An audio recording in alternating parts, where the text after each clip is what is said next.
Welcome to the director's commentary for my final major project in the second year at your college. I'm going to be talking about my entire film in this video. We'll be watching it from start to finish, and I'm going to stop the video and I'm going to talk about things that I wish I did differently, things that I liked, things that went well, things that didn't go well, and everything in between. Firstly, I would recommend you watch the entire film before you watch this, so you can understand what the film is, and then I can go over and talk about what happened. This scene before was part of a larger scene. This little sequence here. Let's just quickly watch the sequence and then I'll explain.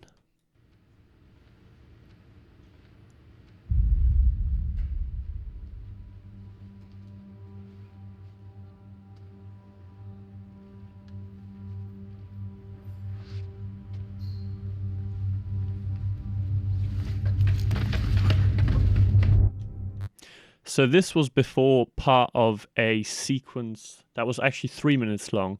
The sequence I'm talking about was the sequence which I cut out for time purposes because it was far too long and it didn't add that much to the story. And the sequence ended with my main character, him being kidnapped by him. And in the sequence, this character was kind of spying on him the entire time. However, in the end, I decided it didn't really work. It didn't really add much to the story. And so I decided to cut that scene, and I decided to rearrange all the footage I'd filmed from that scene to go so that the film starts off with him being kidnapped, and then parts of the other footage are sprinkled throughout the film. All right, let's go.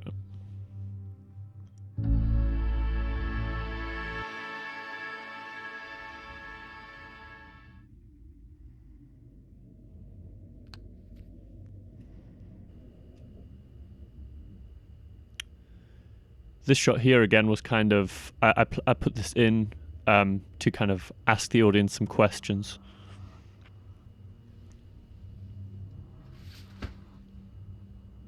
So the audience could kind of have a few shots at the start, which is him getting kidnapped, hey, him looking at this phone, and then him waking up in here. Hey! And that kind of asks three questions, and you're like, hello? Why is he in this room? Why did he get kidnapped? And let me out of here. Why is it just a shot of him on his phone? What do all of these things mean? What do you mean? Do you want to talk or do you want to eat? What do you want from me?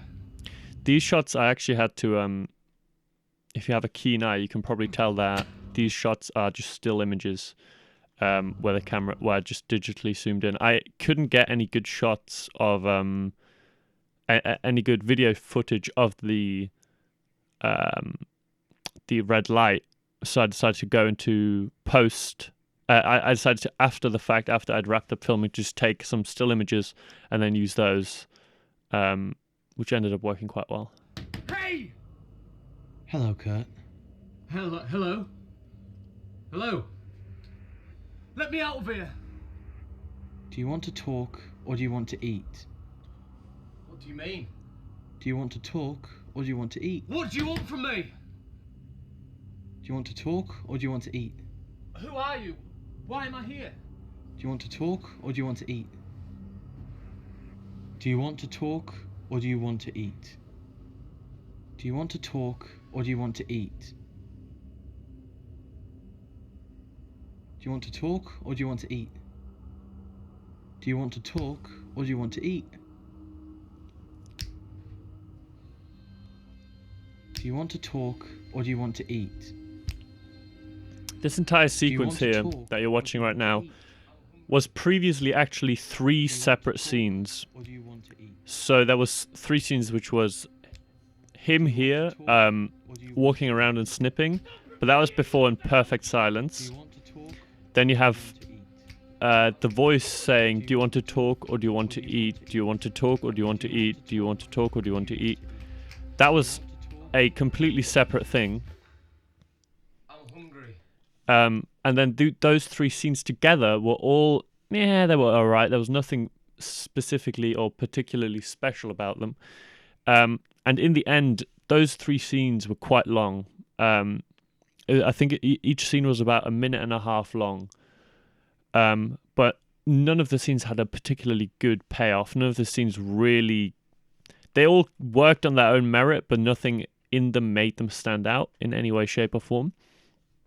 So I decided that perhaps to save time, I could just combine some scenes together, which is where I created this scene, which I think works much better now. Because before, the way this scene worked was he never actually talks to the voice here.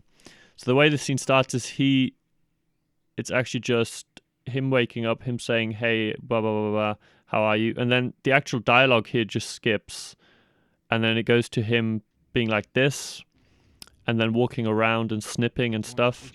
And then once he's finished snipping, it goes to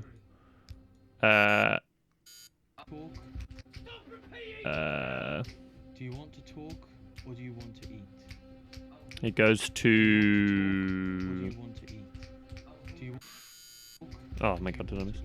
This shot here, and then it cuts to the red light, and it buzzes, and then the first dialogue scene starts where he first talks to this voice. So that was quite a long scene to just build up the fact that he was isolated, and it does kind of assert the dominance of the fact that he's in this position where he has no power, and this thing has the control. But I thought, is there another way I can show that he's not the dominant figure here?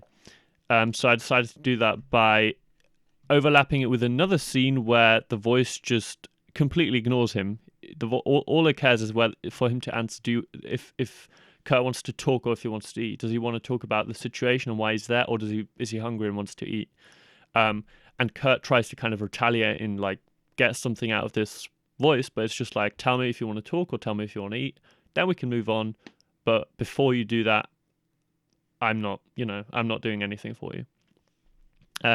So that asserts the dominance of this character, I guess, a lot better. And it works extremely well to build up the scene more, because now it's not just him snipping and kind of doing that thing, which worked before, I think, but it didn't make too much sense. But now with the voice going, do you want to talk or do you want to eat? Do you want to talk? It's like him kind of trying to drown it out until at the end it kind of gets to this climax point where him snipping and the voice speaking and all of these things combined, and you can kind of start to hear, it says in here, you can hear like a little sound snip of him going, "I'm hungry," which is kind of him saying to himself, "I'm hungry." All of these things build up to a climax where all he can do now is he's done, he's given up, and Do you want to talk or do you want to eat? Do you want to talk or do you want to eat? here he's given up. He knows what's coming. I'm hungry. He says, "I'm hungry," and then here he gets his food and he eats. So those are three separate scenes. There was him snipping and blah blah blah. Him walking around and snipping his fingers and trying to wait for something to happen. Then it was a dialogue scene, and then he got his food. And I just combined all of those scenes into one, and it works I think it works a lot more, and it has a better payoff at the end. And that was really, I was really happy with that decision.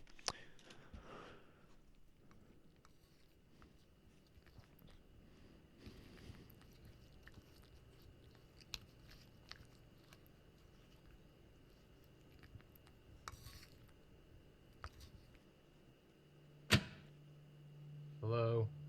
Hello, Kurt. Did you enjoy your meal? It's been days. I need to eat again. It's only been a few hours. Do you want to talk or do you want to eat? Now this scene actually was, this scene was about a minute long before, but now it's literally just this little snippet here.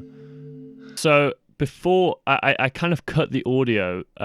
Before I forget the line he said exactly, but I rearranged the audio because now he says, "I need to eat. It's been days. I need to eat again." He had a few more dialogue lines here. So before he said, "I need to eat again. I haven't eaten in hours, and that white slushy shit you served hardly filled me up." So that was the whole line, but now it's just I changed it from "I haven't eaten in hours" to "eaten in days." So now it's just Hello. hello. Hello, Kurt. Did you enjoy your meal? It's been days. It's been days. I need to eat again. And that was all that was important from those lines. You didn't need him saying that white slushy shit you served hardly filled me up, because at the end of the day, if he thinks it's been days since he's eaten, of course he's going to be hungry. So that the content of the food is completely irrelevant. And he he gets all the important information across, which really helped cut down time, because it's those little things which might only be 20 seconds that really worked. So I cut the soundbite of him saying it's been days and just put that underneath the red light so that you couldn't tell that the audio was out of sync. And yeah, that really helped cut that scene down. Did you enjoy your meal? Which was definitely part of one of the biggest problems I had, which was simply just time. A few hours. As I said in the structural editing video, I underestimated how much time I had, and I just had to find every single option where I could cut time without worrying about having to. Why am I here? Break the story too much, or make the story work less. Where you go to buy your food, what music you listen to, what type of clothes you like, where you spend your time, watching you like a shadow you didn't know you had. Why have you been what? So this is one of the key scenes for the film. There's two important dialogue scenes, which is this one and the one later on in the film. This is the one where he gets proposed the question by the entity behind the wall, or by the caricature of the red light. Essentially, the voice explains to him, you're here because you're a recluse. You isolate yourself from the real world, and you being here is essentially the same as you being out there, because at the end of the day, both situations you are completely alone and you don't interact with anyone outside of your own mind. This scene kind of sets up that statement, and it takes the character a few scenes to unravel that, until eventually he explains at the point where he thinks he's going to be in this room for the rest of his life. He explains to the voice, I get I understand what you're saying, that I was a prisoner of my own reality.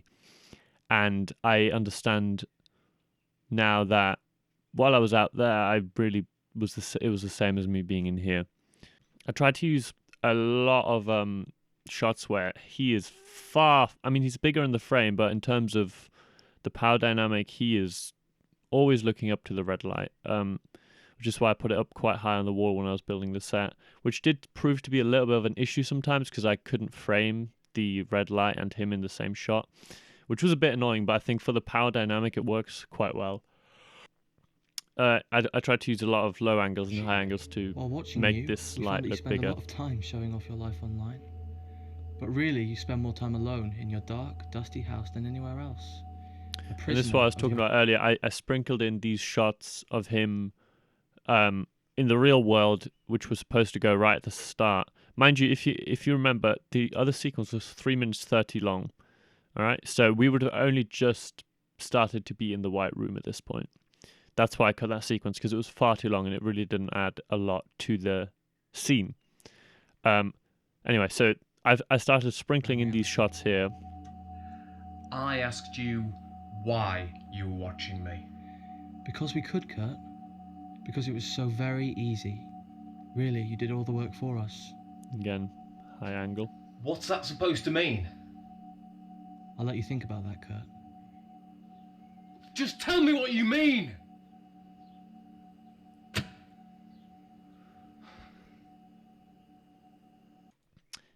I was actually, after I hit cut. Just tell me what you mean! I said cut. He kind of looks down and he itches his leg. And I thought that actually worked really well, because he kind of looks like he's trying to figure out what this guy was saying. How are you doing? Good morning, Kurt. How did you This is actually quite interesting. While I was editing, for some reason I got really into classical music. I don't know why. So every time I was editing, I would start to see opportunities where classical music would work quite well. But this scene, for some reason, Frühlingsstimme by Johann Strauss worked so well. It was almost like the song was written for the scene, or the scene was written for the song. Kurt. How are you doing? It just flows perfectly. Kurt. How did you sleep? Good morning, Kurt. What did you dream about? Good morning, Kurt. Good morning, Kurt. Good morning. Good morning. Good morning. Good morning, Kurt. Good morning, Kurt.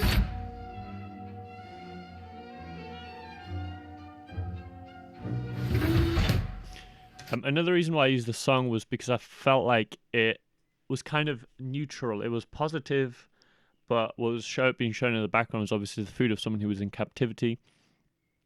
And it kind of, I felt like, balanced it out to where you sort of felt like, you know, sure, he's in captivity, but it doesn't seem particularly terrible. You know, he's getting fed. He seems to have some sort of relationship with this voice at this point, because the voice is sort of saying to him like, "Oh, good morning, Kurt. How did you sleep? What did you dream about?" All of these things.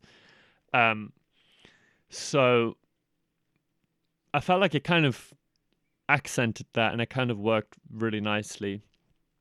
I also added in some whooshes and some other sound effects just to make the scene kind of a little, just to have those hatch lights have a little bit more impact.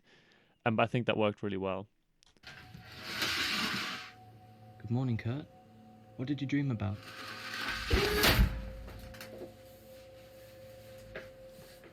And another reason, obviously, why I had those shots of all those hatches opening and all that food come through was to kind of show that he's been there for a while. You know, this wasn't just a couple of days where he was there. This was several months, or several weeks, whatever you want to interpret. But it wasn't just like 2 days and then he was out. Now, this is the second important dialogue scene. This is where he acknowledges what has happened. He's reflected on the things he said. He's kind of eating his food. But he looks, you know, my whole idea for the scene was that he kind of, the entire time of the scene, before he starts talking, he has something on his mind. So he starts eating, but he quickly realizes, like, I'm not hungry. And then he lays down. And he just kind of starts to play with his food, kind of mushes it around.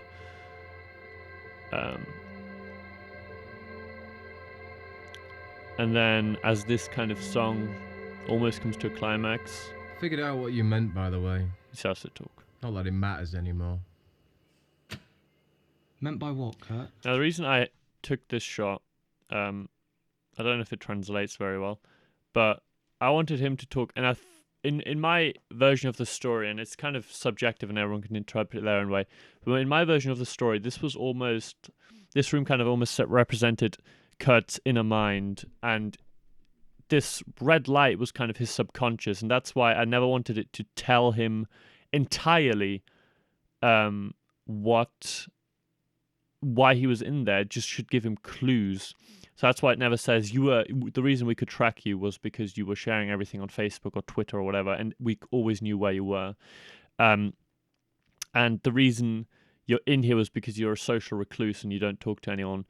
I just wanted these to be sort of hints to things he knew, but he didn't really want to think about. So he knew that he spent most of his time in his house, which was really dark and really dusty and kind of just not very nice. So the reason why I had this shot of this light quite long was because I wanted it to be like this red light represents this kind of subconscious mind, and all this item has wanted was to activate Kurt's conscious mind to realize why he's in here. So I wanted this to be kind of Meant by what, Kurt? this kind of almost sort of head turning, like if you tell someone something really interesting, or you say to I don't know, you say to your friend, "Oh, I've got some gossip or something," then like, "Oh, right, what is it?" That's kind of what I wanted to get out of the shot, which is a bit difficult considering it's just a light in the wall. But I think having kind of it play out where it's dark and then it switches on and there's kind of a moment of contemplation, and then it says, "Figured out by what?" Or I think that's the line. Figured out what you meant, by the way. Not that it matters anymore. Meant by what, Kurt? When you said I was a prisoner of my own reality. Is that so? What did I mean? Also, one thing you'll notice is after the scene, there is no more dialogue between the voice in the wall and Kurt. This is because Kurt has figured out why he's in there. As I said, like a few seconds ago, this kind of blurs the lines between the reality of his world and kind of, you never know if this is completely real. You can tell it's kind of real because he ages and his beard grows, and he did really get kidnapped at the start.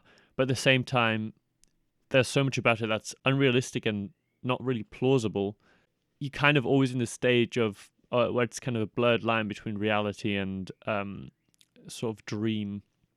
And that's, again, why the voice never really tells him facts about his life. It kind of is almost there just to guide him to find these conclusions by himself.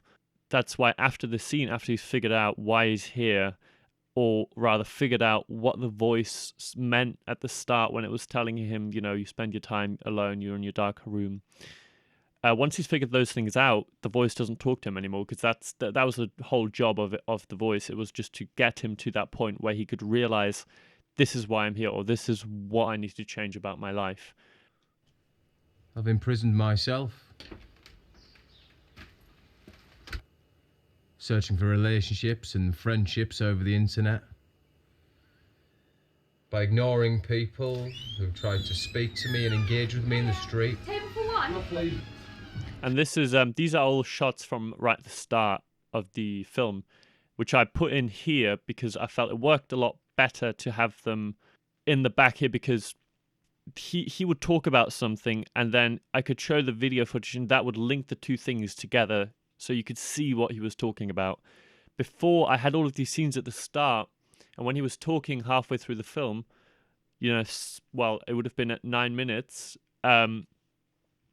those things were related, but unless you paid really good attention or you watched it several times over, you would have not. I don't think I'm skilled enough to have made it so that you could definitely relate those two things. Where he says,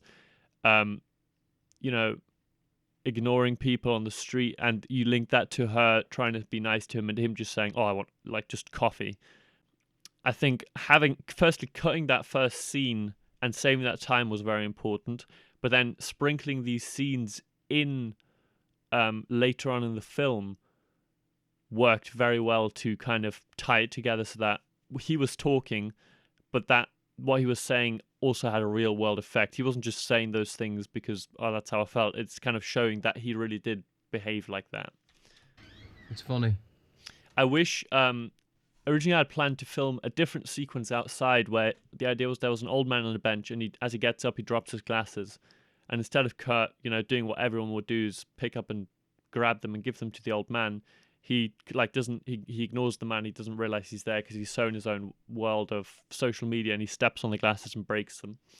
And then with the girl, again, he ignores her, not because he's a horrible person, but because he's so preoccupied with himself that he doesn't pay attention to her.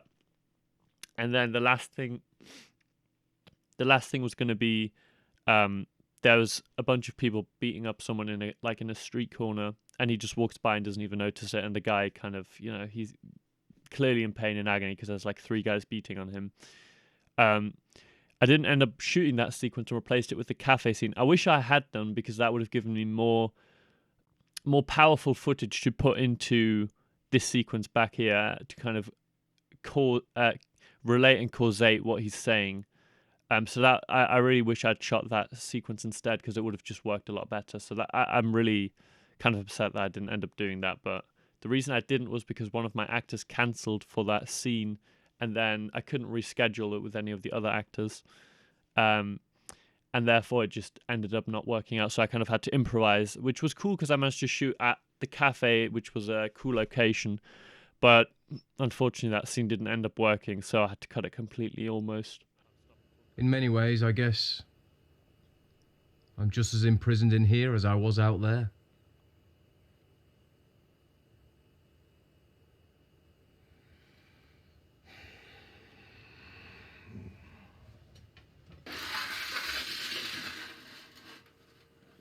Now this is where the spoons come into play.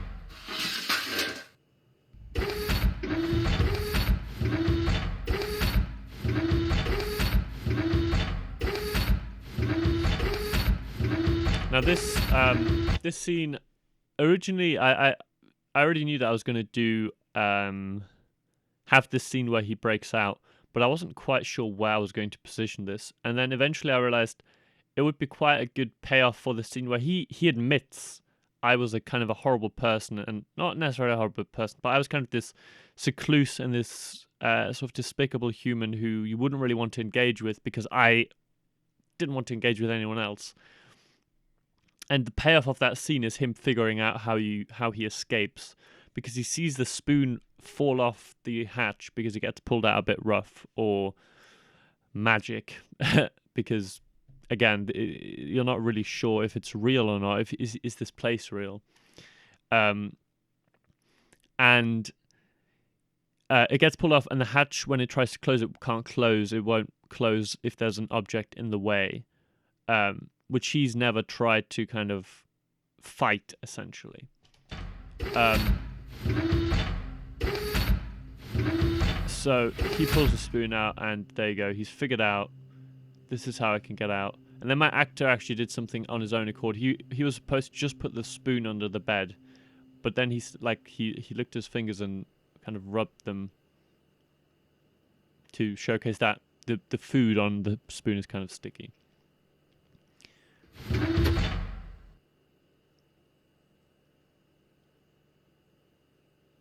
Now this scene, Hello? I primarily just needed... I need food. This scene I primarily just needed to kind of show that the character now, he has a mission. He needs to get food so they can get more spoons, and then he can escape. So he's not angry because he doesn't get food. He's not that hungry, but he's angry because he needs the spoons. He needs a lot of spoons in order to build that block that we see at the end to get him out. And every meal he doesn't get, or every meal he does get, is one step closer to getting out. So, yeah. Okay, now before we cut, this was the second part of filming. So all of the stuff you saw up until this point, I filmed last, essentially. I filmed all of the stuff you just saw in about 3 days, actually. I filmed it all in the time space of 1 week. Because we didn't really have much time left, so we did a shoot on the Monday evening.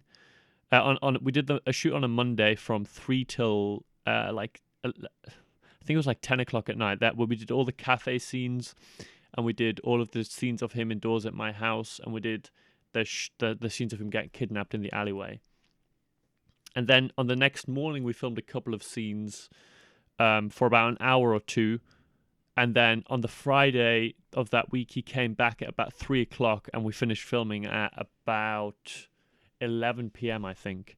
So that was 2 really long shooting days and one quite short one. But we managed to film on the one day where he came for 9 or 10 hours. We filmed, I think, nearly 10 pages, which was amazing. And we wrapped filming that day.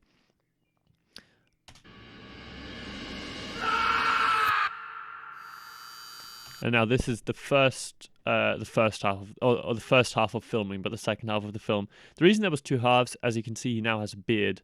I really wanted there to be a match cut where he sits in a position center frame, and it cuts from him having no beard at all to him having a big bushy beard.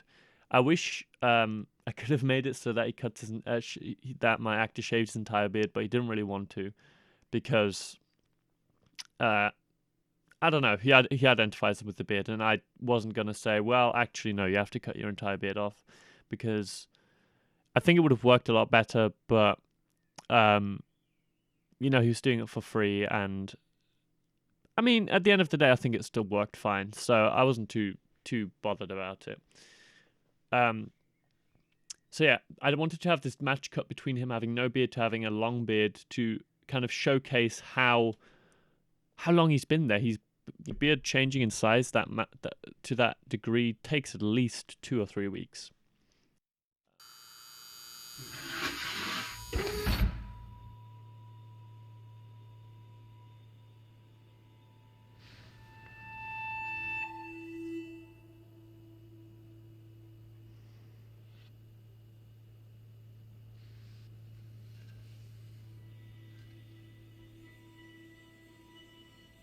Now this scene here was very interesting because my actor actually, we were doing a read through of the script before we filmed, and he just asked me, "Hey, do you want me to actually just stab myself in the finger?" And I was like, "Well, I was just going to use fake blood."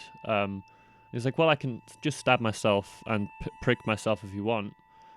And I was like, "Well, it would look better, but you know, I don't want you to stab yourself if you really don't, like, if unless you're really fine doing it." And he was like, "Yeah, no, I'll happily do it. It's fine." So we ended up getting a really, really good looking footage where he just pricks himself in the finger, and it looks much better than it would have if I used fake blood, I think. One thing I definitely wish I'd done with this scene, because I really love this scene so much, because it just, I think it looks good, it works well. One thing I wish I'd done to make this scene more impactful, because right now I feel like this scene is good, but it's over so quickly and it's not really that impactful.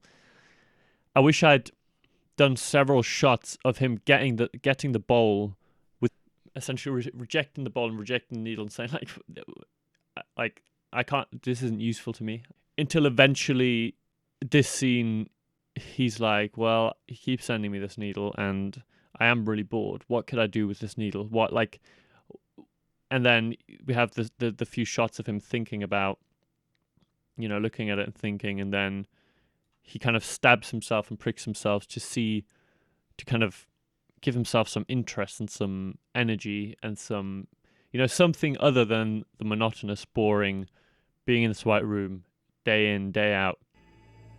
And I think this scene works really well, but I wish I had had more scenes previously and before this scene to kind of build this scene up and make it more impactful.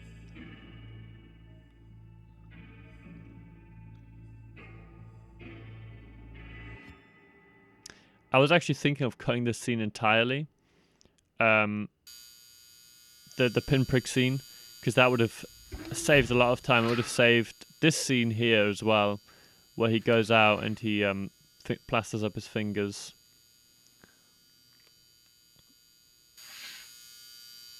And that would have saved probably 2 minutes or so. And there he gets his daily meal.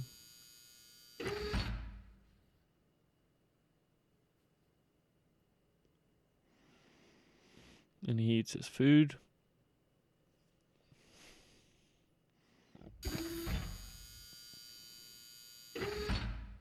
And in this scene, I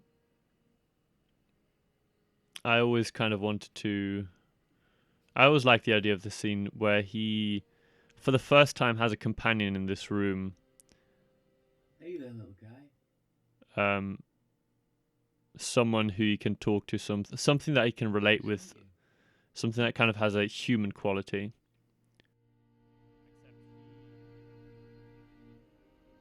You come here to help me get out.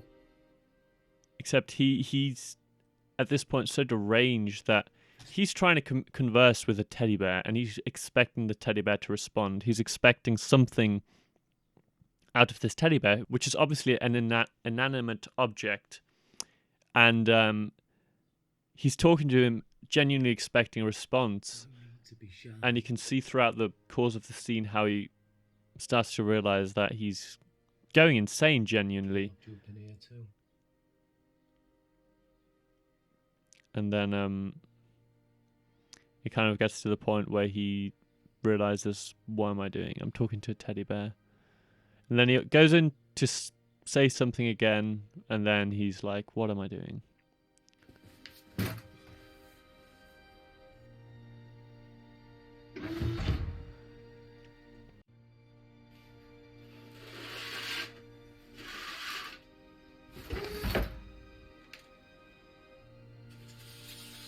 Yeah, so this is his grand escape. He grabs the spoons and he puts together...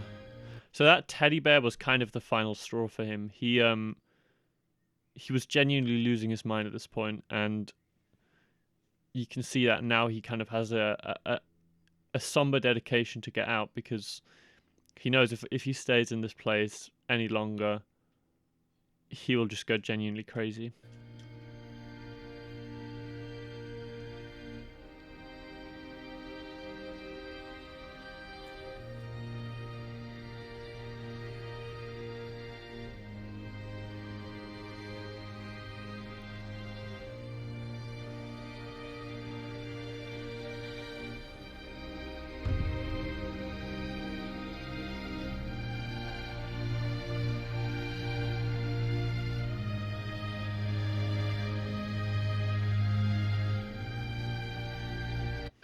The reason I used this sort of uplifting stream music was because I wanted this scene and the last scene to connect, and I didn't want this to be a negative thing. I wanted it to be kind of a somber awakening, if that makes sense. Him realizing why he's there was kind of the first step, and now him realizing that if he's in here for any longer, he's going to lose his mind.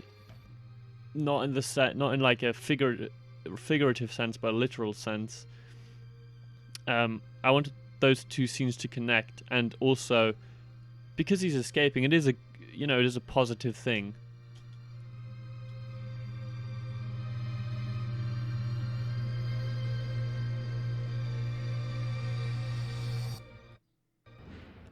Now I got some people criticizing me why I cut to black and I didn't do anything else. But this was again because, as I said earlier, I want the time period where he's in this white room, I want that to be as real as it is surreal. I want it to be as I want it to be completely subjective, whether you think he was genuinely locked up in that room or whether it's some sort of expression of his mind, or whatever you want that to be, that can be what you want it to be. But if I put in a concrete way of how he got into there and he got out of there, that enforces something on the viewer. And if that is enforced on the viewer, then they don't have the freedom to kind of make those decisions themselves. Like even from the very start, you kind of think, how did he even get into this room? There's this tiny hatch. There's no doors. There's no windows. There's no sky panel or something. So that's why I cut to black and kind of faded to black and having him wake up in the alleyway where he originally got kidnapped.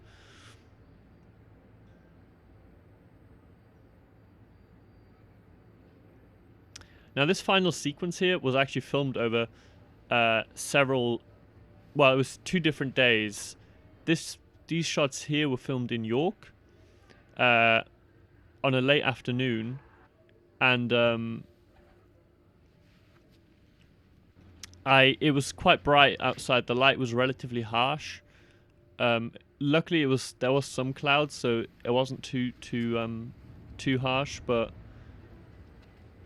it was a little bit difficult. The reason I say this is because these next couple of shots are filmed. So this shot looked very different, but this was shot in Whitby on a different day at sort of sunset, where it was very soft lighting and it's very low key.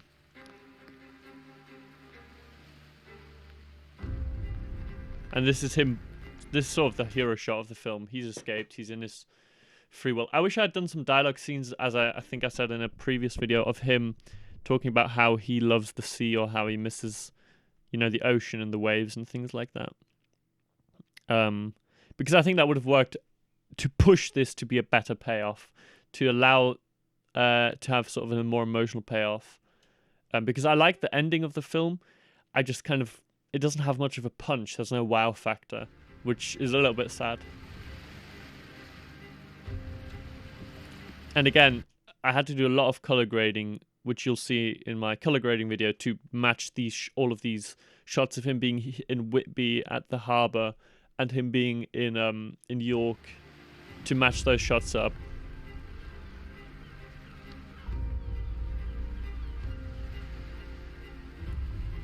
But I really like having these shots where he's sat on this pier looking out over into the city.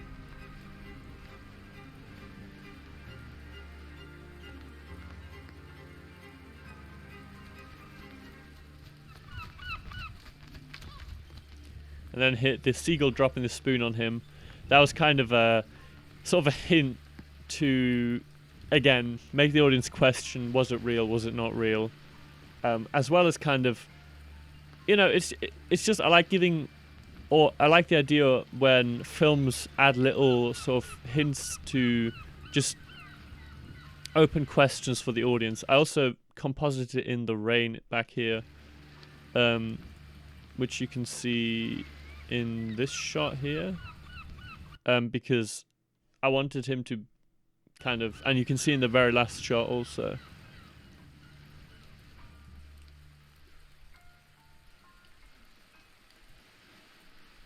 only worked with a very few shots, but I wanted the final shot to be him sitting in the rain with this beautiful sunset, because this, I felt like, was everything that he was missing in the room. He was missing color, he was missing sounds, he was missing sensations such as rain or cold weather or wind. He was missing a big open spaces. So I feel like this shot is the complete opposite of everything he had in, it was extremely bright and white. There's the only white you can see is the sort of golden white from the sky. So this shot I wanted to be the final shot of the film, and that's why I put rain in there as well, because it was genuinely raining on the day, but you can see it on camera, so I composited in some rain and After Effects. Just to kind of be that complete opposite reaction essentially to him. He's free. He's completely free. He's in a situation that's completely opposite to where he's been for the rest of the entire film. And then we cut, and there we go. We are finished. This is the end of the film. So all in all, I had a lot of issues with the film. One of the biggest things was just I was not too happy with the script. I think if I made this film about 30 minutes long and had more time to film it, it would have been far, far better, because I could have kind of let I would have been able to let each sensation, each emotion unwind. I would have been able to make each character more around his character to kind of let you as the viewer know kind of who this person is, what is he about. But yeah, that was my director's commentary. I hope you found it interesting. I hope it gave you some insight into what I made and why I made it. Thank you very much for watching.